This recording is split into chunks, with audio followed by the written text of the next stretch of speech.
அந்த ஆள் என்னை கண்ணா பின்னான்னு திட்டிவிட்டான் சார், அதை நினச்சா எனக்கு ரொம்ப வருத்தமாக இருக்குது அப்படின்னு சொல்லி கவலைப்பட்டார் ஒருத்தர். இதில் கவலைப்படுறதுக்கு என்ன இருக்குது அப்படின்னார் ஒரு பெரியவர். அவர் ஒரு மகான். என்ன சார் இப்படி சொல்கிறீங்க, ஒருத்தர் நம்ம பார்த்து திட்டுனா வருத்தமாக இருக்காதா அப்படின்னார். அது எப்படி வருத்தமாக இருக்கும், திட்டுறதுங்கிறது என்ன, அது வெறும் சத்தம் தானே அப்படின்னார் அந்த பெரியவர். நம்ம ஆளுக்கு தலையை பிச்சுக்கலாம் போல் இருந்தது. இருக்காதா பின்ன, நமக்கே அப்படி தானே தோணுது. அந்த பெரியவர் சொல்கிறது ரொம்ப பெரிய விஷயம். அதை நாம் புரிஞ்சிக்க முயற்சி பண்ணலாம்னா நடைமுறை வாழ்க்கைக்கு அது ஒத்து வர்றது மாதிரி தெரிய மாட்டேங்குது. இருந்தாலும் அந்த பெரியவர் அதுக்கு என்ன தான் விளக்கம் கொடுக்குறாருன்னு பார்ப்போமே. ஒரு ரயில் போயிட்டுருக்கு, அதில் ஒரு சாது போயிட்டுருக்கார். அந்த ரயில் அவர் ஹரித்வாரம் போயிட்டுருக்கார். அவர் ரயிலில் ஏகப்பட்ட கூட்டம். நம்ம ஊர் ரயில் கேட்க வேணும், டிக்கெட் வாங்கிட்டு கொஞ்சம் பேர், வாங்காத கொஞ்சம் பேர். அது என்னத்துக்கு அனாவசியமாக டிக்கெட் அப்படிங்கிற நினப்பில் பாதி பேர். இந்த கூட்டத்துக்கு மத்தியில் அந்த சாதுவும் போயிட்டுருக்கிறார்.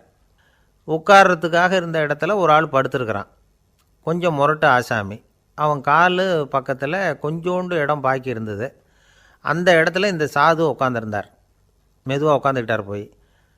ஆனால் அந்த ஆள் ராத்திரி பூரா இவரை காலால் உதச்சிக்கிட்டே இருக்கிறான். அது இவருக்கு ரொம்ப அவமானமாக பட்டுது. அதனால் துக்கம் ஏற்பட்டுது. இருந்தாலும் அதை ஒரு மாதிரியாக சகிச்சுக்கிட்டே இவர் வந்து சேர்ந்தார். பொழுது விடிஞ்சுது. அந்த சாது ஹரித்வார் வந்து சேர்ந்தார். அங்கே ஒரு பெரிய ஞானியை சந்தித்தார். ராத்திரி ரயிலில் அந்த ஆள் உதைச்சதையும் அதனால் தனக்கு ஏற்பட்ட துக்கத்தையும் இந்த சாது அந்த ஞானிகிட்ட சொன்னார். சொல்லிவிட்டு, ஏன் சுவாமி, எனக்கு துக்கம் ஏற்பட்டதே அது தப்பா அப்படின்னு கேட்டார். தவறு தான்னார் அந்த ஞானி. உனக்கு இன்னமும் தேக அபிமானம் போகலைங்கிறது தான் அது காட்டுது. அஷ்டாவக்கிரர் என்ன சொல்கிறார் தெரியுமா? உண்மையான ஞானி யாராவது தன்னை வந்தனை செய்தால் அதற்காக சந்தோஷப்பட மாட்டார், யாராவது நிந்தனை செய்தால் அதற்காக வருத்தப்பட மாட்டார் அப்படின்னு சொல்கிறார். நிந்தனைங்கிறது ஒரு ஒலி தான். தேகாபிமானம் இருக்கிற வரைக்கும் இந்த ஒலி நம்மளை வேதனைப்படுத்தும். நான் தேகம் இல்லை, ஆத்மா அப்படிங்கிற நினைவு இருந்தால் இந்த ஒலி நம்மளை பாதிக்காது. மனு என்ன சொல்கிறார் தெரியுமா? ஒரு சாதகன் பாராட்டுதலை விஷம்னு நினச்சி பயப்படணும், அவமானத்தை அமிர்தம்னு நினச்சி சந்தோஷப்படணுங்கிறார். அவமானப்பட்டால் கவலைப்படாமல் எப்படி இருக்க முடியும் அப்படின்னு தான் நமக்கு தோணும். அதனால தான் நம்மளில் யாரும் இதுக்கு உதாரணமாக யாரையும் காட்ட முடியல. புத்தரையும் கபீரையும் உதாரணமாக காட்டுறாங்க. அவங்களுக்கெல்லாம் அவமானம் ஏற்பட்டப்போ கவலையே படலையாம். புத்தரை அவமானப்படுத்தணுங்கிறதுக்காக கௌசாம்பி ராணி ஒரு இளம் பெண்ணை கொலை பண்ணி சடலத்தை புத்தர் குடிசைக்கு முன்னாடி போட சொன்னார். போட்டாங்க. புத்தர் தான் அந்த பொண்ணை கெடுத்து கொலை பண்ணிவிட்டாருன்னு எல்லோரும் நினச்சாங்க. ஆனால் புத்தர் இதை பற்றி கவலையே படலை. அப்புறமா உண்மை தெரிஞ்சதும் புத்தர் புகழ் இன்னும் அதிகமாயிட்டுது. ஒரு பெரிய சபையில் ஒரு மோசமான பொண்ணு நுழைஞ்சி தனக்கும் கபீருக்கும் சம்பந்தம் உண்டுன்னு சொன்னான். கபீர் கவலைப்படலை. அவங்க மாதிரியெல்லாம் நாமளும் இருக்க கற்றுக்கணும். நிந்தனை, அபகீர்த்தி, அவமானம் எல்லாம் ஆண்டவன் கொடுக்குற பிரசாதம்னு நினைக்கணும் அப்படின்னு சொல்கிறார் அந்த ஞானி. இதை கேட்ட இந்த காலத்து ஆசாமி ஒருத்தர், நான் கூட அப்படி தான் சார், யாராவது அவமானப்படுத்தினா கவலைப்பட மாட்டேன். நேற்று கூட ஒருத்தர் என்ன பலார்னு அரைஞ்சுட்டார், நான் கொஞ்சம் கூட கவலைப்படலை, பேசாமல் வந்துட்டேன்னார். ஏன் அப்படி வந்துட்டீங்க அப்படின்னு. அவர் அரைஞ்சதுலேயும் ஒரு அர்த்தம் இருந்தது, அதனால தான் அப்படி வந்துட்டேன்னார். ஏன் அரைஞ்சாருன்னு கேட்டேன். 10 வருஷத்துக்கு முன்னாடி 15 ரூபா அவர்கிட்ட கடன் வாங்கினேன், அதை கேட்டு கேட்டு பார்த்துட்டு கடைசியாக தான் அரைஞ்சார் அப்படின்னார். ஆண்டவனுடைய பிரசாதம் இவருக்கு அடிக்கடி கிடைக்கும் போல இருக்குது. ஒரு பல்கலைக்கழகம், அங்கே ஒரு இலக்கிய பேராசிரியர், அவர் பாடம் நடத்திக்கிட்டு இருந்தார். ராபர்ட் ப்ரௌனிங் எழுதிய கவிதைகளை பற்றி சொல்லிகிட்டு இருக்கிறார். மாணவர்களும் ரொம்ப அக்கறையாக அதை கேட்டுக்கிட்டு இருக்கிறாங்க. ஒரு குறிப்பிட்ட கவிதையை பற்றி சொல்லும் பொழுது அந்த பேராசிரியருக்கே ஒரு சந்தேகம். அதாவது அந்த கவிதையின் சரியான அர்த்தம் என்னங்கிறதுல சந்தேகம். பேராசிரியர் யோசனை பண்ணார். அந்த கவிதையை முழுசாக புரிஞ்சிக்க முடியல. அதனால் மாணவர்களை பார்த்து சொன்னார், மாணவர்களே, ஒரு நாள் பொறுத்துங்க, இந்த கவிதையை எழுதின கவிஞர் எங்கள் வீட்டுக்கு பக்கத்தில் தான் இருக்கிறார். இன்றைக்கி சாயந்தரம் நான் அவரை நேரிலேயே போய் பார்க்குறேன். பார்த்து இதுக்கு என்னங்க அர்த்தம்னு கேட்டுக்கிட்டு வந்துவிடுறேன். அதுக்கப்புறம் உங்ககிட்ட சொல்கிறேன் அப்படின்னாராம். அன்றைக்கி சாயந்தரமே அந்த பேராசிரியர் கவிஞரை தேடிக்கிட்டு போயிட்டார். கவிஞர் அவங்க வீட்டில் அவர் பாட்டு உட்காந்துருந்தாராம். இவர் போய் அவர் முன்னாடி உட்காந்தார். அப்புறம் கேட்டார், ஐயா, அந்த கவிதையின் முழு பொருள் என்னன்னு தெரிஞ்சுட்டு போகிறதுக்காக வந்திருக்கிறேன் அப்படின்னாராம். எந்த கவிதை அப்படின்னாராம் அவர். இவர் அந்த கவிதையை சொல்லியிருக்கார். கவிஞர் கொஞ்சம் யோசனை பண்ணிவிட்டு அப்புறம் சொன்னாராம், பேராசிரியரே, நீங்கள் கொஞ்சம் தாமதமாக வந்துட்டீங்கன்னாராம். இவருக்கு ஒன்றும் புரியல. நீங்கள் என்ன சொல்கிறீங்க? நான் தாமதமாக வந்துட்டேன்னா? நீங்கள் தான் உயிரோடு இருக்கிறீங்களே, அப்படி இருக்கும்பொழுது நான் தாமதமாக வந்துவிட்டேன்னா அது எப்படி அப்படின்னு இவர் குழம்பி இருக்கிறார். இப்போ கவிஞர் சொன்னாராம், ஐயா, நான் உயிரோடு இருக்கிறேன்னா இல்லையாங்கிறது முக்கியம் இல்லை. நான் அந்த கவிதை வரிகளை எழுதினப்போ 2 பேருக்கு அதோட அர்த்தம் தெரிஞ்சிருந்தது. இப்போ ஒரே ஒருத்தருக்கு தான் அதோட அர்த்தம் தெரியும் அப்படின்னாராம். பேராசிரியர் யோசனை பண்ணியிருக்கார். அப்படின்னா அந்த ஒருத்தர் கவிஞர் ராபர்ட் ப்ரௌனிங்கை தவிர வேறு யாராக இருக்க முடியும்? இவர் தான் அப்படிங்கிறத அவர் மனசில் நினச்சிக்கிட்டார். அதனால் சொன்னார், ஐயா, நான் தாமதமாக வரல, அந்த கவிதையின் பொருள் என்ன அது சொல்லுங்கன்னார். பேராசிரியரே, நான் சொல்கிறது உங்களுக்கு புரியலன்னு நினைக்கிறேன். நான் இந்த வரிகள் எழுதினப்போ 2 பேருக்கு அதோட அர்த்தம் தெரிஞ்சிருந்தது. அந்த 2 பேர் யாருன்னா, ஒருத்தர் ராபர்ட் ப்ரௌனிங், அதாவது நான், இன்னொருத்தர் கடவுள். இப்போ அது கடவுளுக்கு மட்டும்தான் தெரியும். நானே இதை பற்றி பல தடவை யோசனை பண்ணி பார்த்தேன். இது ரொம்ப அழகானது, ஆனாலும் ரொம்ப வழுக்கலானது. அதை பிடிச்சிட்டோம்னு நினச்சிக்கிட்டு இருக்கும் பொழுதே காற்று மாதிரி அது உங்ககிட்ட இருந்து ஓடி போயிடுது. எனக்கு ரொம்பவும் வருத்தமாக தான் இருக்குது. நிச்சயமாக நான் தான் இந்த வரிகளை எழுதியிருக்கிறேன். அதில் அர்த்தம் இருக்குங்கிறது எனக்கு தெரியும், அதை நான் உணர்றேன். ஆனால் நீங்கள் என்னை மன்னிக்கணும். எனக்கே கூட அதை என்னால் விளக்க முடியல. அப்படி இருக்கும் பொழுது உங்களுக்கு எப்படி அதை நான் விளக்க முடியும் அப்படின்னாரா அந்த கவிஞர். அனுபவிக்கப்படக்கூடிய எல்லாமே விளக்கப்படக்கூடிய ஒன்றல்ல, விளக்கப்படும் எல்லாமே அனுபவிக்கப்படக்கூடிய ஒன்றல்ல அப்படிங்கிறது ஞானிகளுடைய கருத்து. அதுக்காக தான் அந்த சம்பவம். வாழ்க்கையில் நீங்கள் தொடர்ந்து ஆய்வு செய்து கொண்டே இருக்கக்கூடிய விளக்கங்களை ஒருபோதும் அடைய முடியாத பரிமாணங்கள் இருக்கிறதுனால தான் அது அலுப்பு தட்டாமல் இருக்குது. உங்களால் நிறைய அனுபவிக்க முடியும், இருந்தாலும் நீங்கள் அனுபவித்து அறிந்த விஷயங்கள் கூட வார்த்தைகளால் விளக்கப்பட முடிவதில்லை அப்படிங்கிறது பெரியோர் சிந்தனை. இதெல்லாம் ஒரு பக்கம் இருக்கட்டும். நமக்கு தெரிஞ்ச பேராசிரியர் ஒருத்தர் 1 மணி நேரம் ரொம்ப விவரமாக வகுப்பு எடுத்தார். கடைசியாக சொன்னார், மாணவர்களே, ரொம்பவும் எளிமையாக விளக்கமாக எல்லா விவரமும் சொல்லியிருக்கிறேன். அதனால் இதில் உங்களுக்கு சந்தேகம் வர்றதுக்கு வாய்ப்பே இல்லை. இருந்தாலும் கேட்க வேண்டிய கடமை கேட்குறேன். இது வரைக்கும் நடத்தினதில் யாருக்காவது ஏதாவது சந்தேகம் உண்டா அப்படின்னு கேட்டாராம். எனக்கு ஒரே ஒரு சந்தேகம்தான் சார் அப்படின்னு எழுந்திரிச்சு நிற்கிறான் ஒருத்தன். என்னன்னு கேட்டாராம். இது வரைக்கும் நீங்கள் என்ன பாடம் சார் நடத்துனீங்க அப்படின்னானா அவன். அம்மாக்காரங்களுக்கு அடிக்கடி ஏற்படுற கவலை ஒன்று உண்டு. அதாவது குழந்தை சரியாக சாப்பிட மாட்டேங்குதே அப்படிங்கிற கவலை. இவங்கெல்லாம் ஒரு விஷயத்தை நல்லா புரிஞ்சுக்கணும். குழந்தைகள்ங்கிறவங்க பெரியவங்க மாதிரி இல்லை. அவங்க கடிகாரத்தில் மணியை பார்த்துட்டு சாப்பிட்றதுக்கு உட்கார்ற ரகம் கிடையாது. பசிச்சா சாப்பிடுவாங்க, இல்லைன்னா விளையாடுவாங்க அல்லது தூங்குவாங்க. அது புரியாமல் அவங்கள கட்டாயப்படுத்தி அல்லது மிரட்டி சாப்பிட வைக்கிறது ரொம்ப தப்பு. ஒரு 8 மாத குழந்தைக்கு 3 மணி நேரத்துக்கு ஒரு தடவை பசிக்கும். அந்த நேரம் பார்த்து சாப்பாடு கொடுத்தா அடம் பண்ணாமல் அது பாட்டுக்கு சாப்பிட்றோம். அதே குழந்தைக்கு 1 வயசு ஆகிறப்போ 4 மணி நேரத்துக்கு ஒரு தடவை பசிக்கும். இந்த வயசில் இயற்கையாகவே பசி குறைஞ்சிருக்கும். அது புரியாமல் என் குழந்தை முன்னாடி மாதிரி இப்போ சரியாக சாப்பிட மாட்டேங்கிறான் அப்படின்னு சில பேர் டாக்டர்கிட்ட போய் சொல்லிக்கிட்டு இருப்பாங்க. இன்னொரு விஷயம், ஒரு குழந்தைக்கு வயசு அதிகமாகிற வேகத்துக்கு உடம்பு எடையும் அதிகமாகிக்கிட்டே போகாது. உடம்பு எடை அதிகமாகிற வேகம் குறைஞ்சிக்கிட்டே வரும். 6 மாத குழந்தைக்கு ஒரு வாரத்தில் 150 கிராம் எடை கூடும். ஒரு வயசில் வாரத்துக்கு 71 கிராம் எடை கூடும்.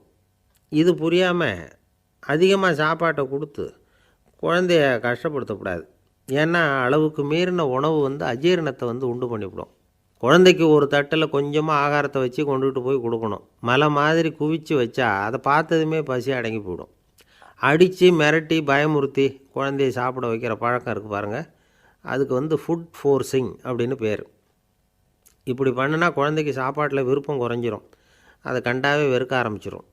அது மாதிரி உளம் சார்ந்த பசி குறைவு, சைக்கோஜெனிக் அனோரெக்சியா, அது ஏற்படுமா. சாப்பாடுங்கிறதே ஒரு தண்டனை மாதிரி தோணும். குழந்தைகளுக்கு பிடிச்ச மாதிரியான ஆகாரத்தை கொடுக்கணும். சத்து அதிகம் இருக்குங்கிறதுக்காக அதுக்கு பிடிக்காத ஆகாரத்தை கொடுத்து கட்டாயப்படுத்தக்கூடாது. குழந்தைகளுக்கு 2 வயசு ஆகிறப்போ இயற்கையாகவே எதிர்மறை குணம் உண்டாகும். அதாவது அந்த எதிர்மறையாக பேசுகிறது. இது மாதிரி சமயங்களில் நாம் என்ன சொல்கிறோமோ அதுக்கு நேர்மாறாக நடந்துக்கும். ஏட்டிக்கு போட்டி. சாப்பிட சொன்னால் விளையாட போகும், விளையாட சொன்னால் சாப்பாடு கேட்கும். இதை புரிஞ்சுக்கிட்டு நடந்துக்கணும். குழந்தை சொன்ன பேச்சை கேட்கலேன்னு கோவப்படக்கூடாது. குழந்தை வளர வளர பிடிவாத குணம் வர்றது சகஜம். கேட்டதை வாங்கி கொடுத்தா தான் சாப்பிடுவேன் அப்படின்னு பிடிவாதம் பண்ணும். வாங்கி கொடுத்து விட்றது தான் உத்தமம். நீங்களும் அதுக்கிட்ட பிடிவாதம் பண்ணிகிட்டு இருக்கக்கூடாது. ஏன்னா கேட்டது கிடைக்கலையேங்கிற ஏமாற்றம் கூட குழந்தையோட பசியை குறைச்சிரும். கேட்டது கிடைச்சுட்டா பசி அதிகமாகும், கொடுத்ததை மலமலன்னு சாப்பிட்றோம். குழந்தைகளுக்கு கண்ட கண்ட நேரத்தில் சாப்பிட்றதுக்கு எதையாவது வாங்கி கொடுத்துக்கிட்டு இருந்தால் சாப்பாட்டு நேரத்தில் சாப்பிடாமல் அடம் பண்ண ஆரம்பிச்சிடும். பள்ளிக்கூடம் போகிற பிள்ளைங்க காலை உணவை சரியாக சாப்பிட மாட்டாங்க. அச்சம், அவசரம், பரபரப்பு இதெல்லாம் தான் காரணம். பள்ளிக்கு புறப்படுறதுக்கு ஒரு 3/4 மணி நேரத்துக்கு முன்னாடியே சாப்பாடு போட்டுருங்க, அது சரியாக போடும். படிக்கிற குழந்தைகள் உடல் சோர்வு, மனச்சோர்வு இது காரணமாக கூட சாப்பிட மறுக்கிறது உண்டு. இப்போ உதாரணமாக சாயந்தரம் விளையாடிவிட்டு வீட்டுக்கு வந்ததும் சாப்பிட சொன்னால் வேணாம்பாங்க. இது உடல் சோர்வு. ரொம்ப நேரம் வீட்டு பாடங்களை செஞ்சு முடித்த கையோடு சாப்பிட சொன்னாலும் அவங்களால சரியாக சாப்பிட முடியாது. இது உளச்சோர்வு, அதாவது மனச்சோர்வு. இதை தவிர குழந்தைகளுக்கு உடல்நலக்குறைவு ஏற்பட்டால் கூட சாப்பிட மறுக்கிறது உண்டு. சில மருந்து மாத்திரைகள் கூட பசியை குறைச்சிரும். அதனால் சரியாக தெரிஞ்சுக்கிட்டு குழந்தைகளை சாப்பிட வைக்கணும். அது புரியாமல் கையில் சாப்பாட்டு தட்டை வச்சுக்கிட்டு குழந்தைகளை விரட்டிக்கிட்டு அலையக்கூடாது. ஒரு சின்ன பையன் சொன்னான், எங்கள் அம்மா சாப்பாடு போடுறது தெரிஞ்சால் நான் உடனே வீட்டை விட்டு வெளியில் ஓடி போடுவேன் அப்படின்னா. ஏன் அப்படி பண்ணுறேன்னு கேட்டோம். எங்கள் அப்பா கூட அது மாதிரி தான் சார் பண்ணுவார் அப்படிங்கிறான். பந்திக்கு முந்துற ஆசாமிகள் நம்மளில் பல பேர் உண்டு. அப்படி முந்துறதுக்கு கூட முயற்சி பண்ணுறவங்க நிறைய பேர் இருக்கிறாங்க. இதில் என்ன ஒரு விஷயம்னா, பந்திக்கு முந்துறது கூட தப்பு இல்லை. ஆனால் அப்படி ஒரு விருந்தில் ஆளாக போய் உட்காந்து சாப்பிட்டா கூட வெளியில் வர்றப்ப என்ன பெரிய விருந்து வச்சுட்டான், சாம்பாரில் உப்பு இல்லை, ரசத்தில் காரம் இல்லை அப்படின்னு குறை சொல்லிகிட்டே வர்றது இருக்குது பாருங்கள். அது சரியில்லை, நாகரிகமும் இல்லை. கல்யாண பத்திரிகையில் என்ன போட்டிருக்குது, என் பொண்ணுக்கும் இன்னார் பையனுக்கும் கல்யாணம், எல்லாரும் குடும்பத்தோடு வந்திருந்து மணமக்களை ஆசீர்வதிக்கணும், இப்படி தானே போட்டிருக்கோம். குடும்பத்தோடு விருந்து சாப்பிட்டு சாப்பாடு எப்படி இருக்குன்னு அபிப்பிராயம் சொல்லிவிட்டு போங்க அப்படின்னா போட்டிருக்கு கல்யாண பத்திரிகையில். ஒருத்தர் வீட்டு விசேஷத்துக்கு போயிருக்கோம்னா எவ்வளவோ அசௌகரியங்கள் நமக்கு ஏற்படலாம். ஏராளமான கூட்டம் வந்திருக்கும். எல்லாரையும் அவங்க தனித்தனியாக கவனிச்சிக்கிட்டு இருக்க முடியாது. நாம் தான் அனுசரித்து நடந்துக்கணும். நாமளாக போய் வாழ்த்த வேண்டியவங்களை வாழ்த்தி விட்டு சேரணும். அதை விட்டுட்டு பத்திரிக்கை கொடுத்தானேன்னு போனேன், கவனிப்பே சரியில்லை அப்படின்னு புலம்பிக்கிட்டு இருக்கக்கூடாது. ஒரு விருந்துக்கு போனால் அங்கே எப்படி நடந்துக்கணும் அப்படிங்கிறத பற்றி கூட அனுபவசாலிகள் சில விவரங்கள்லாம் சொல்லியிருக்கிறாங்க. இந்த காலத்தில் கல்யாணம், பிறந்த நாள், அது இதுன்னு நிறைய விருந்துகள் நடக்குது. அதெல்லாம் எதுக்காக? மனித உறவுகளை வளர்த்துக்கிறதுக்காக தான், வேறு எதுக்கு? ஒரு விருந்துக்கு போனால் அமைதியாக பொறுமையாக போய் உட்காரணும். அடித்து பிடிச்சிக்கிட்டு இடத்த பிடிக்க போகிறேன் அப்படின்னு நிற்கக்கூடாது. முதல் பந்தி நடந்துக்கிட்டு இருந்தால் அது முடிஞ்சு இலை எடுத்து சுத்தம் பண்ணதுக்கு அப்புறம் போய் உட்கார்றது தான் நாகரீகம். இலை எடுக்கிறதுக்கு முன்னாடியே அங்கே போய் உட்காந்தா நல்லா இருக்காது. நீங்கள் சாப்பிட்டுட்டு உட்காந்துருக்கீங்களா, சாப்பிட்றதுக்கு உட்காந்துருக்கீங்களா, பார்க்குறவங்களுக்கு சந்தேகம் வந்துடும். அதே மாதிரி இலையில் எல்லா ஐட்டமும் பரிமாறினதுக்கு அப்புறம் சாப்பிட ஆரம்பிக்கணும். ஒவ்வொரு ஐட்டமாக வைக்க வைக்க நாம் பாட்டுக்கு எடுத்து உள்ளே தள்ளிகிட்டே இருந்தோம்னா எதை வச்சோம் எதை வைக்கலன்னு பரிமாறினவரே குழம்பி போயிடுவார். ஏன்னா எப்போ பார்த்தாலும் இலை காலியாகவே இருக்கும். சாப்பிட்றப்போ உங்கள் சாப்பாட்டையே நீங்கள் கவனிக்கணும். அடுத்தவங்க இலையில் என்ன இருக்குது, பக்கத்தில் இருக்கிறவர் எதை அதிகமாக சாப்பிட்றார், இதெல்லாம் நமக்கு என்னத்துக்கு? எல்லாரும் சாப்பிட்டு முடிக்கிற வரைக்கும் பொறுமையாக இருக்கிறது தான் நல்லது. நீங்கள் மட்டும் திடீர்னு பாதியில் எழுந்திரிச்சு பக்கத்தில் இருக்கிறவங்களுக்கு சங்கடமாக இருக்குமேங்கிறதெல்லாம் யோசிக்காமல் நீங்கள் பாட்டு எழுந்திரிச்சு போகக்கூடாது. பக்கத்தில் உள்ளவங்க உங்களை எழுந்திரிக்க சொன்னால் எழுந்திரிச்சு போகலாம். விருந்துகளில் சாப்பாட்டை வீணாக்கிறதே ஒரு நாகரிகமாக போட்டுது. இந்த காலத்தில் சாப்பாட்டுக்கே கஷ்டப்பட்டுக்கிட்டு பல பேர் இந்த உலகத்தில் இருக்கிறப்போ சாப்பாட்டை வீணாக்கிறது எவ்வளோ பெரிய மோசங்கிறத நினச்சி பார்க்கணும். வேணுங்கிற அளவுக்கு கேட்டு வாங்கி சாப்பிட்றது தான் முறை. விருந்தில் இந்த பஃபே அப்படின்னு சொல்லி ஒரு முறை சொல்கிறாங்கல்ல, அதாவது உணவு வகைகளையெல்லாம் பொதுவாக ஒரு இடத்துல வச்சுடுறது, நமக்கு தேவையானதை நாமே எடுத்து ஒரு தட்டில் போட்டுக்கிட்டு சாப்பிட வேண்டியது. இதில் கூட சில பேர் தேவைக்கு அதிகமாக எடுத்து போட்டுக்கிட்டு வீணாக்குறாங்க. சில சமயம் கடைசியாக சாப்பிட போகிறவங்களுக்கு எல்லா ஐட்டமும் கிடைக்காம போகலாம். அதை போய் பெருசு பண்ணிகிட்டு இருக்கக்கூடாது. என்ன சார், இந்த அளவுக்கு கூடவா நாகரிகம் தெரியாமல் இருக்கிறோம், இதை போய் பெருசாக சொல்ல வந்துட்டீங்களே அப்படின்னு நினைக்கலாம். ஒருத்தர் 2 பேருக்கு இந்த விவரம் தேவைப்படலாம். அவங்க காதலையும் இது விழட்டுமேங்கிறதுக்காக தான் இது. ஒரு பெரிய கல்யாண விருந்து நடந்துக்கிட்டு இருந்தது. விருந்து மண்டபத்து வாசலில் ஒருத்தர் நின்றுக்கிட்டு வர்றவங்களையெல்லாம் ரொம்ப மரியாதையாக வணங்கி உள்ளே அனுப்பி வச்சுக்கிட்டு இருந்தார். எப்படி தெரியுமா? வர்றவங்க கையெல்லாம் பிடிச்சி முத்தம் கொடுத்து அதுக்கப்புறம் உள்ளே அனுப்பி வச்சுக்கிட்டு இருந்தாராம். கூட்டம்லாம் முடிஞ்சதுக்கப்புறம் அவர்கிட்ட போய் கேட்டிருக்கிறாங்க, சார் நானும் எவ்வளவோ விருந்துகளுக்கு போயிருக்கிறேன், இருந்தாலும் இவ்வளவு மரியாதையாக வர்றவங்க கைக்கெல்லாம் முத்தம் கொடுத்து வரவேற்கிறத இங்கே தான் பார்க்குறேன் அப்படின்னு சொன்னாங்க. அதுக்கு அவர் சொன்னார், அட போங்க சார், நான் முத்தம் கொடுக்கல, முந்தின பந்திக்கு வந்து சாப்பிட்டவங்களே அடுத்த பந்திக்கும் வர்றாங்களான்னு மோந்து பார்த்து அனுப்பி வச்சுக்கிட்டு இருந்தேன் அப்படின்னார். ஒருத்தர் மனசில் நிம்மதி இல்லாமல் உட்காந்துருந்தார். என்ன சார் விஷயம் அப்படின்னு விசாரித்தேன். அகலக்கால் வச்சுட்டேன், அதுதான் அவதிப்படுறேன்னார். விவரமாக சொல்லுங்கன்னு. வீடு கட்டணும்னு ஆரம்பித்தேன், வேலை பாதியிலேயே நிற்கிது, கையில் பணம் இல்லை அப்படின்னார். இது மாதிரி ஆசாமிகள் பல பேரை நீங்கள் பார்த்துருக்கலாம். இவங்கெல்லாம் சுலபமாக மன அழுத்தத்துக்கு ஆளாயிடுறாங்க. மன உளைச்சல், அதாவது ஸ்ட்ரெஸ் அப்படின்னு சொல்கிறோமே, அதுக்கு அடிப்படையான சில காரணங்கள் உண்டு. அதாவது மிகையாக திட்டமிடுதல் அப்படிங்கிறதும் ஒரு முக்கியமான காரணம். நடைமுறை சாத்தியம் என்னங்கிறத மனசில் வச்சுக்கிட்டு எந்த திட்டத்தையும் தீட்டணும், அப்போ தான் அது சரியாக வரும். ரெண்டாவது காரணம் என்ன தெரியுமா? ஒரே நேரத்தில் பல்வேறு செயல்களில் ஈடுபடுறது. தொலைபேசியில் பேசிக்கிட்டே கையில் இருக்கிற கடிதத்தை படிச்சுக்கிட்டே எதிரில் உட்காந்துக்கிட்டு இருக்கிறவருக்கும் அப்பப்போ பதில் சொல்லிக்கிட்டு மனசில் பல்வேறு சிந்தனைகளை அப்படியே ஓட விட்டுக்கிட்டு இருக்கிறது, இதுவும் மன அழுத்தத்தை உண்டாக்குது. மூணாவது காரணம், எதிலேயும் வெற்றி மட்டும் எதிர்பார்க்குற ஒருதலைப்பட்சமான ஆர்வம். நாம் தொட்டதெல்லாம் வெற்றியாகவே முடியணும் அப்படின்னு எதிர்பார்க்குறவங்க ஏதாவது ஒன்றில் தோல்வியை கண்டால் தோண்டு போயிடுறாங்க. எப்படியும் முடியலாம்ங்கிற எண்ணம் ஏற்கனவே நமக்குள்ளே இருந்துட்டுதுன்னா அந்த அவஸ்தை வராது. அதனால் அதுவும் நம்ம வளர்த்து கொள்ள வேண்டிய ஒரு குணம். மன உளைச்சல் ஏற்படுறதுக்கு இன்னொரு காரணம், எதையும் வேகமாக செஞ்சுடணும் அப்படிங்கிற துடிப்பு. அந்த துடிப்பே மனசை அழுத்த ஆரம்பிச்சிடும். எந்த ஒரு காரியத்திலையும் தாமதமோ இடையூறோ ஏற்பட்டால் அதை பொறுத்துக்கிற மனப்போக்கம் வேணும். அது இல்லாதவங்க அழுத்தத்துக்கு ஆளாயிடுறாங்க. சில பேர் வேலைன்னு எந்த நேரம் பார்த்தாலும் வேலையே கதின்னு கிடப்பாங்க. பொழுதுபோக்குக்கோ உடற்பயிற்சிக்கோ குடும்பத்தில் உள்ளவங்க அல்லது நண்பர்கள் கூட கலந்துரையாடவோ கொஞ்சம் கூட நேரம் ஒதுக்க மாட்டாங்க. இந்த சுபாவம் மன அழுத்தத்தை உண்டு பண்ணும். இதையெல்லாம் புரிஞ்சுக்கிட்டு அதிலிருந்து விடுபடுறது எப்படின்னு யோசிக்கணும்.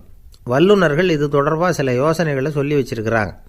அது என்னென்னா, வாழ்க்கைங்கிறது பிரச்சனைகளால் பின்னப்பட்ட ஒன்று, அது எப்போவுமே முடிவடையாத ஒரு தொடர்கதை அப்படிங்கிறத முதல்ல நாம் புரிஞ்சுக்கணும். ஒரே நேரத்தில் ஒரு காரியத்தில் மட்டுமே நாம் கவனம் செலுத்தணும். அடுத்தவங்க காரியத்தில் தலையிடக்கூடாது. எதையும் பேச ஆரம்பிக்கிறதுக்கு முன்னாடி நம்மை நாமே கேட்டுக்க வேண்டிய கேள்வி 2. 1, நான் சொல்ல போகிறது ரொம்ப முக்கியமானதா? 2வது, நான் சொல்கிறத அவங்க கேட்குறதுக்கு ஆசைப்படுறாங்களா? நான் பேசுகிறதுக்கு அது சரியான நேரம் தானா? இதை யோசித்து பார்த்ததுக்கப்புறம் எதையும் பேச ஆரம்பிக்கணும். முடிஞ்ச அளவுக்கு வளைந்து போகிற சுபாவத்தை வளர்த்துக்கணும். நம்ம நேரம் விலை மதிப்பு இல்லாதது, அதை வீணாக்கக்கூடாது. சிரிக்க தெரியலனாலும் பரவாயில்ல, முகத்தில் கொஞ்சம் புன்முறுவலாவது காட்டணும். இதெல்லாம் ரொம்ப முக்கியம். அடுத்தவங்க ஏதாவது செஞ்சால் உடனே நன்றி சொல்ல மறக்கக்கூடாது. தினமும் கொஞ்சம் நேரத்தை தனிமையில் செலவு பண்ணணும். மன உளைச்சலிருந்து விடுபடுறதுக்கு 3 முக்கிய வழிகள் சொல்கிறாங்க. அதை சுருக்கமாக ரெட் அப்படின்னு சொல்கிறாங்க, RED ஆங்கில எழுத்தில். அந்த முதல் எழுத்து R, அது என்னென்னா ரிலாக்ஸேஷன், அதாவது இடை ஓய்வு. 2வது E எக்ஸர்சைஸ், உடற்பயிற்சி. 3வது டயட், திட்டமிட்ட உணவு முறை. அதனால் தியானம், மூச்சு பயிற்சி இதெல்லாம் இந்த இடை ஓய்வுக்கு வழிகள். எந்த வேலையையும் தொடர்ந்து செய்யக்கூடாது. எல்லார்கிட்டையும் கலகலப்பாக பழகணும். மாதத்துக்கு ஒரு நாளாவது குடும்பத்தோடு வெளியில் போயிட்டு வரணும். சுலபமான உடற்பயிற்சிகளை செய்யலாம். உடற்பயிற்சிங்கிறது நமக்காக நாம் செய்கிற ஒரு நீண்டகால முதலீடு அப்படின்னு சொல்லுவாங்க. அதாவது லாங் டேர்ம் இன்வெஸ்ட்மெண்ட்டாக. அளவோடு சாப்பிட்ணும், மெதுவாக சாப்பிட்ணும். இதெல்லாம் கொஞ்சம் மனசில் வச்சுக்கிட்டு நடந்துக்கிட்டால் மகிழ்ச்சியாக வாழலாம். சில பேர் சாப்பாட்டு விஷயத்தில் ரொம்ப அக்கறை எடுத்துக்கிறது உண்டு. ஒரு குண்டு ஆசாமி சாப்பிட உட்காந்தார். முதல்ல ஒரு மாத்திரை சாப்பிட்டார். எதுக்குன்னு கேட்டோம். பசி எடுக்கிறதுக்குன்னார். சாப்பிட்டு முடித்தார். பிறகு மறுபடியும் ஒரு மாத்திரை சாப்பிட்டார். இது எதுக்குன்னு கேட்டோம். சாப்பிட்டது ஜீரணமாகறதுக்கு அப்படின்னார். ஒரு ஆஃபீஸில் வேலை பார்க்குற ஒருத்தர் ஏதோ தப்பு பண்ணிவிட்டார். உடனே மேல் அதிகாரி அவரை கூப்பிட்டு அனுப்புனார். நீ செஞ்சது தப்புன்னார் கோபமாக. இது ஒரு ரகம்.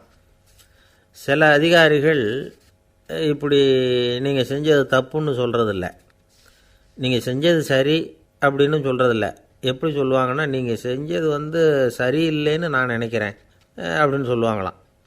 அதாவது சில பேர் வந்து நீங்கள் செஞ்சது தப்புங்கிறாங்க, அதையே மாற்றி சொல்கிறாரு இவர், நீங்கள் செஞ்சது சரியில்லைன்னு நினைக்கிறேன். இது ரெண்டும் வந்து அர்த்தம் ஒன்று தான், இருந்தாலும் வார்த்தைகள் வித்தியாசம். நிர்வாக திறமை இல்லாத ஒரு அதிகாரி யூ ஆர் ராங் அப்படின்னு சொல்லுவாராம். நிர்வாக திறமை உள்ள அதிகாரியாக இருந்தால் அதையே கொஞ்சம் மாற்றி I think you are not correct அப்படிம்பாரான். இதுதான் வித்தியாசம். இருந்தாலும் வார்த்தைகளை உபயோகப்படுத்துகிற விதத்தை வச்சு தான் வேலை நல்லா நடக்கிறதும் நடக்காததும் இருக்குது. விவரம் தெரிஞ்சவங்க என்ன சொல்கிறாங்க தெரியுமா? Be a leader not a boss அப்படிங்கிறாங்க. ஒரு லீடராக இரு, பாஸாக இருக்காதே அப்படிங்கிறாங்க. சரி, அப்படின்னா லீடருக்கும் பாஸுக்கும் வித்தியாசம் உண்டா அப்படின்னு கேட்டால் இருக்குன்னு சொல்கிறாங்க. லீடருங்கிறவர் வேறு, பாஸுங்கிறவர் வேறு. ஒரு லீடர் எப்படி நடந்துக்குவார், ஒரு பாஸ் எப்படி நடந்துக்குவார், இதை முதல்ல நாம் தெரிஞ்சுக்கணும். அவங்க எப்படி நடந்துக்குவாங்க அப்படிங்கிறதுக்கு சில விவரங்கள் இருக்குது. அதை கேட்டோம்னா நாம் புரிஞ்சுக்கலாம் அதை. அதாவது பாஸுங்கிறவர் விரட்டிக்கிட்டே இருப்பார், லீடருங்கிறவர் ஊக்கப்படுத்திக்கிட்டே இருப்பார். நாளைக்கு சாயந்தரத்துக்குள்ளே அந்த வேலையை செஞ்சு முடிக்கலைன்னா தொலைச்சி விடுவோம் தொலைச்சி அப்படிம்பார் அவர். இவர் எப்படி சொல்லுவார்னா, இது வரைக்கும் நீங்கள் செஞ்சுருக்கிற வேலை ரொம்ப அற்புதம் அப்படிம்பார். பாஸுங்கிறவர் அதிகாரத்தை நம்பி செயல்படுறவர், லீடருங்கிறவர் நல்லெண்ணத்தை நம்பி செயல்படுறவர். நம்மக்கிட்ட அதிகாரம் இருக்குது, பவர் இருக்குது, அதனால் காரியத்தை சாதிச்சுடலாம் அப்படின்னு நினைக்கிறவர் அவர். மற்றவங்கக்கிட்ட ஒரு நல்ல அபிப்பிராயத்தை சம்பாதிச்சுக்கிட்டு அது மூலமாக காரியங்களை சாதிக்கிறவர் இவர். பாஸுங்கிறவர் பயத்தை உண்டு பண்ணுவார், லீடருங்கிறவர் அன்பை பரவ செய்வார். அதை செய்யலைன்னா ஆடிட்டில் தகராறாயிடும், இது செய்யலைன்னா இன்க்ரிமெண்ட்டு கட் ஆகிடும், இப்படி ஏதாவது சொல்லி பயமுறுத்திக்கிட்டே இருப்பார் அவர். இவர் அப்படி இல்லை. உடம்பு இப்படி இருக்குது, வீட்டில் எல்லோரும் சௌக்கியமாக இருக்கிறாங்களா, ஆஃபீஸில் எல்லாம் வசதியாக இருக்குதா, நான் ஏதாவது உதவி செய்யணுமா அப்படின்னு அன்புக்கு முக்கியத்துவம் கொடுப்பார். பாஸுங்கிறவர் எதுக்கெடுத்தாலும் நான் சொல்லிக்கிட்டு இருப்பார், லீடருங்கிறவர் நாமன்னு சொல்லிக்கிட்டு இருப்பார். பாஸுங்கிறவர் தப்புக்கு காரணம் யாருன்னு பார்ப்பார், லீடருங்கிறவர் தப்பு என்னன்னு பார்ப்பார். இதுதான் ரெண்டு பேருக்கு வித்தியாசம். The boss shows who is wrong, the leader shows what is wrong அப்படின்னு சொல்லுவாங்க. இந்த காரியம் எப்படி செய்யப்பட்டிருக்கு அப்படின்னு தெரிஞ்சுக்கிறவர் பாஸ், இந்த காரியத்தை எப்படி செய்யணும்னு செஞ்சு காட்டுறவர் லீடர். பாஸுங்கிறவர் பணியாளர்களை திட்டுவார், லீடர் வந்து மரியாதைக்குரியவராக நடத்துவார், அதுக்குரியவராக அவர் நடந்துக்குவார். செய்கிற வேலையை ஒரு சுமையாக நினைக்க வைக்கிறவர் பாஸ், செய்கிற வேலையை ஒரு சந்தோஷமாக ஆக்கிறவர் லீடர். ஒரு முதலாளியாக இருக்கிறவர் அல்லது ஒரு நிர்வாகியாக இருக்கிறவர் இது மாதிரியான நுணுக்கங்களையெல்லாம் தெரிஞ்சு வச்சுக்கிறது நல்லது. ஒரு பாஸ் இருக்கார், அவர் ஒரு நாள் ரொம்ப பெருமையாக தன்னோட ஆஃபீஸை பற்றி பேசிக்கிட்டு இருந்தார். எனக்கு கீழே 200 பேர் வேலை செய்கிறாங்க சார், நான் ஒரு கோடு கிழிச்சா அவங்க அதை தாண்டாத அளவுக்கு நான் நடந்துக்கிறேன் சார் அப்படின்னார் அவர். அது எப்படி முடியுது உங்களால் அப்படின்னு கேட்டோம். நான் கோடே கிழிக்கிறதில்ல சார் அப்படின்னார். என்ன சார் உங்கள் பையன் என்ன செஞ்சுக்கிட்டு இருக்கிறான் இப்போது அப்படின்னு கேட்டார் ஒருத்தர். அடிக்கடி கண்ணாடி முன்னாடி நின்று அழகு பார்த்துக்கிட்டு இருக்கிறான் சார் அப்படின்னார் அப்பா. இளம் பருவம் இப்படி தான் இருக்கும், அதையெல்லாம் சாதாரணமாக நினச்சிடாதீங்க அப்படின்னார் அவர். என்ன சார் சொல்கிறீங்க, கண்ணாடி முன்னாடி நின்றுக்கிட்டு நேரத்தை வீணாக்கிக்கிட்டு இருக்கான், அதை ஒரு பெரிய விஷயமாக நான் நினைக்கணுமா அப்படின்னார் இவர். இளம் பருவத்தில் இளைஞர்களுக்கும் சின்ன பொண்ணுங்களுக்கும் அடிக்கடி கண்ணாடியில் பார்க்கணும்னு தோணும். அது வெறுமனே அழகு பார்க்குறது மட்டும் இல்லை, அவங்க தங்களையே தேடி கண்டுபிடிக்கிற ஒரு முயற்சி அது. இது ஒரு மனோதத்துவ விளைவு. இது வரைக்கும் சின்ன பிள்ளையாக இருந்துட்டோம், இனிமேல் நாமளும் மற்றவங்க மாதிரி மனிதர்கள் தான் அப்படிங்கிற உணர்வு அவங்களுக்கு வருது.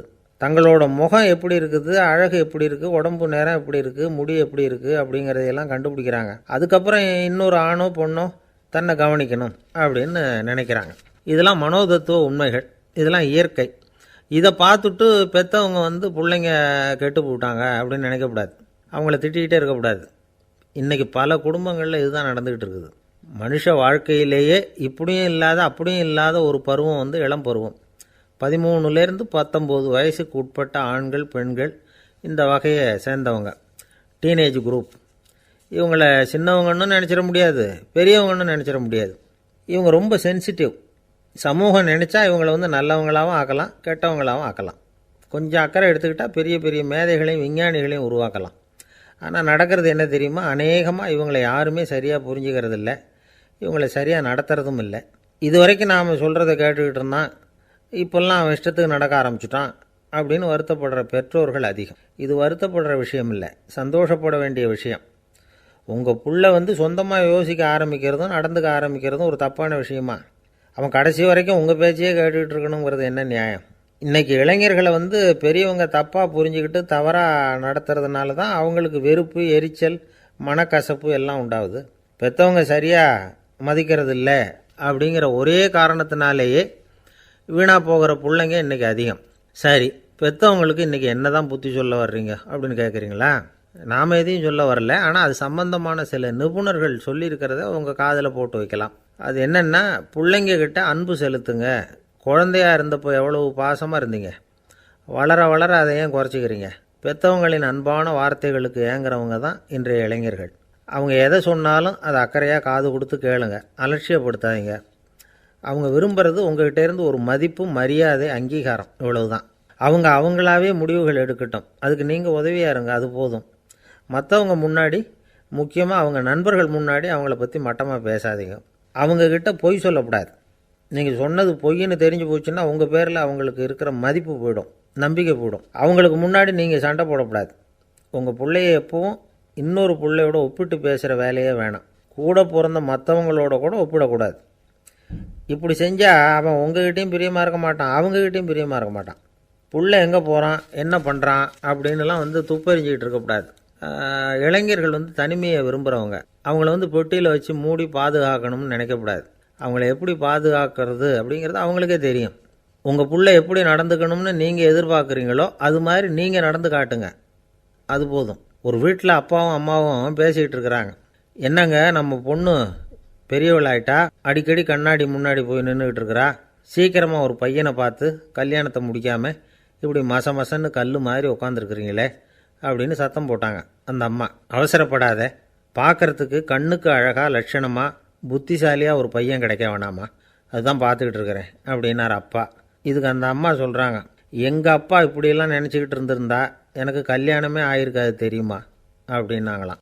1816 வருஷம் செப்டம்பர் மாதம் 11 பிரான்ஸ் தேசத்தில் உள்ள ஒரு மருத்துவமனை. அங்கே ஒரு இளம் டாக்டர் கொஞ்ச நாளைக்கு முன்னாடி தான் அந்த ஆஸ்பத்திரியில் புதுசாக வேலைக்கு சேர்ந்துருக்கிறார். அவர் பேர் ரெனே லெனக். அவர் அன்னைக்கு காலையில் அந்த மருத்துவமனையில் அப்படியே ரவுண்ட்ஸ் வந்துக்கிட்டு இருக்கிறார். வார்டில் ஒரு படுக்கையில் ஒரு இளம்பெண் படுத்திருக்கிறா. அந்த பொண்ணுக்கு இருதய நோயாக இருக்கலாம்ங்கிறது மற்ற டாக்டர்கள் சந்தேகம். அந்த காலத்துல எல்லாம் ஒருத்தருடைய இருதய துடிப்பை தெரிஞ்சுக்கணும்னா நோயாளியின் மார்பில் டாக்டர் காதை வச்சு பார்த்து தான் தெரிஞ்சுக்கிறது வழக்கம். ஆனால் இந்த பெண்ணும் இளம்பெண், அந்த டாக்டரும் புதுசாக சேர்ந்துருக்கிறவர். அதனால் பரிசோதனை பண்ண தயங்கினார். கொஞ்ச நேரம் யோசனை பண்ணார். திடீர்னு ஒரு ஞாபகம் வந்தது அவருக்கு. அதாவது அன்றைக்கி விடியற் காலையில் தோட்டத்தில் அப்படி வாக்கிங் போயிட்டு இருந்தப்போ சின்ன பசங்கள்லாம் ஒரு மரக்கட்டையை வச்சு விளையாடிக்கிட்டு இருந்தாங்களாம். அதை இவர் பார்த்துருக்கிறார். அது என்ன விளையாட்டுனா, ஒரு நீளமான மரப்பலகை, அதில் ஒரு முனையில் ஒரு பையன் தன்னுடைய காதை வச்சுக்கிட்டு இருக்கிறான், மறுமுனையில் இன்னொரு பையன் அந்த மரப்பலகையை ஒரு ஆணியால் கீறிக்கிட்டு இருக்கிறான்.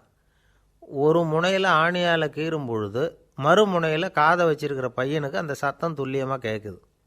அந்த டாக்டருக்கு காலையில் பார்த்த இந்த விளையாட்டு ஞாபகத்துக்கு வந்துட்டுது. உடனே என்ன பண்ணார் தெரியுமா? ஒரு நீளமான காகிதத்தை எடுத்தார். அதை அப்படியே உருளை மாதிரி உருட்டினார். ஒரு முனையை அந்த நோயாளியின் மார்பில் இடது பக்கம் வச்சார், இன்னொரு முனையில் தன்னுடைய காதை வச்சார். என்ன ஆச்சரியம்! நோயாளியின் மார்பில் நேரடியாக காதை வச்சு கேட்குறத விட துல்லியமாக கேட்டுது இதய துடிப்பு. இதய துடிப்பு மட்டும் இல்லை, மூச்சு இழுத்து விடுறது, திரவ பொருள்களின் அசைவு, எல்லா சத்தமும் தெளிவாக கேட்குது. கிரேக்க மொழியில் ஸ்டெத்தாஸ் அப்படின்னா மார்பு, ஸ்கோப்பின் அப்படின்னா பார்ப்பதுன்னு அர்த்தம். அதனால் டாக்டர் ரெனே லெனக் தான் கண்டுபிடிச்ச கருவிக்கு ஸ்டெத்தஸ்கோப் அப்படின்னு பேர் வச்சார். அவரே முதல் மாடலையும் செஞ்சார். அளவு ரொம்ப பெருசாக இருந்தது, சுலபமாக எடுத்துகிட்டு போகிறது கஷ்டம், அது அவ்வளோ கஷ்டமாக இருந்தது அது.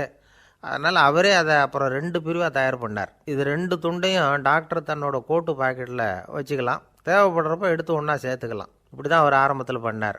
தன்னுடைய இந்த கண்டுபிடிப்பை பற்றி அவர் ஒரு புத்தகம் எழுதினார். நிறைய விற்றுது, புகழும் பணமும் சேர்ந்தது. பணமும் புகழும் வந்து சேர்ந்தது மாதிரியே அவருக்கு ஒரு நோயும் வந்து சேர்ந்தது. அது என்ன நோயின்னு கண்டுபிடிக்கிறதுக்கும் அவர் கண்டுபிடிச்ச கருவி தான் உபயோகப்பட்டு தான். அவரே அதை கண்டுபிடிச்சார். அவருக்கு வந்திருந்தது காச நோய். 1826ஆம் வருஷம் ஆகஸ்ட் மாதம் 13ஆம் தேதி உலகத்தின் முதல் ஸ்டெதஸ்கோப்பை கண்டுபிடிச்ச டாக்டர் ரெனே லெனக் காலமானார். அவர் சாகிறதுக்கு முன்னாடி மரத்தால் செஞ்சு வச்சுருந்த ஸ்டெதஸ்கோப்பை தனக்கு வேண்டியப்பட்ட ஒரு டாக்டர்கிட்ட கொடுத்து, என்னுடைய சொத்துக்கள்லேயே ரொம்ப வசந்தது அப்படின்னு சொன்னாராம். அதுக்கப்புறம் 3 வெள்ளைக்காரங்க சேர்ந்து இந்த கருவியில் சில மாற்றங்களை பண்ணாங்க. ஆனால் 1829 லண்டனில் டாக்டர் நிக்கோலஸுங்கிறவர் ஒரு காதால் இதய துடிப்பை கேட்குறத விட டாக்டர் 2 காதாலையும் கேட்குறது தான் சரியாக இருக்கும் அப்படின்னு ஒரு கருத்தை வெளியிட்டார். அதுக்கப்புறம் ரொம்ப காலம் கழித்து 1852 ஜார்ஜ் காமான் அப்படிங்கிறவர் ரப்பர் டியூபுகளை உபயோகப்படுத்தி 2 காதாலையும் கேட்குற மாதிரி ஒரு புதிய வடிவத்தை அதுக்கு கொடுத்தார்.